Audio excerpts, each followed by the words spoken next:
સમાચારો પર નજર કરીશું। જૂનાગઢ મનપા બજેટ બોર્ડમાં હોબાળો થયો છે। મેયરની ગેરહાજરીએ વિપક્ષે સવાલો ઉભા કર્યા છે।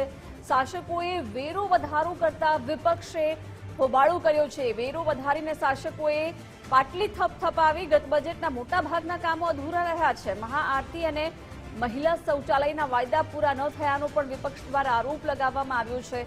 હજુ 100 કિલોમીટર રસ્તા અને 60 કિલોમીટરની ગટરનું કામ બાકી હોવાનું પણ જણાવ્યું છે।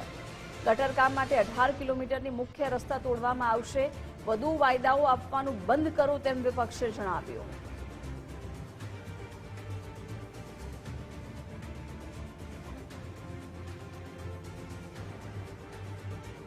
વિગતો સાથે સંવાદદાતા અતુલ વ્યાસ જોડાયા છે। અતુલ, જૂનાગઢ મનપા બજેટમાં વિપક્ષે હોબાળો કહ્યું કે જે કામો અધૂરા છે એ પહેલા પૂરા કરો।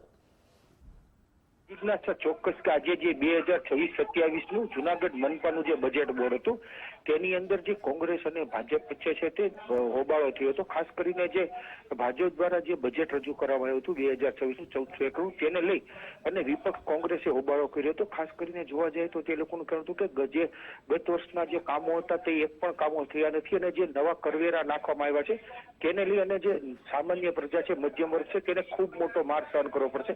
એક તરફ શાસક એમ કહે છે કે અમે એક પણ કર વધાર્યો નથી, તો બીજી તરફ છુપી રીતે અનેક કર વધારી દેવામાં આવ્યો છે। તો વિપક્ષનો હોબાળો હતો અને ખાસ કરીને જોવા જાય તો વિપક્ષે આ બાબતે પણ ચર્ચા ખૂબ જોરશોરથી કરી હતી અને ખાસ કરીને જો જોવા જાય તો મેયર છે તે આ બજેટ બોર્ડની અંદર ગેરહાજર રહેતા તેને લઈને પણ વિપક્ષ કોંગ્રેસે અનેક સવાલો કર્યા હતા અને કર વધારાને લઈ અને વિપક્ષ કોંગ્રેસ છે તે વેલમાં ધસી આવ્યો હતો અને મેયર તેમજ કમિશનર સામે ઉગ્ર રજૂઆત કરી હતી વેરા વધારા લઈને।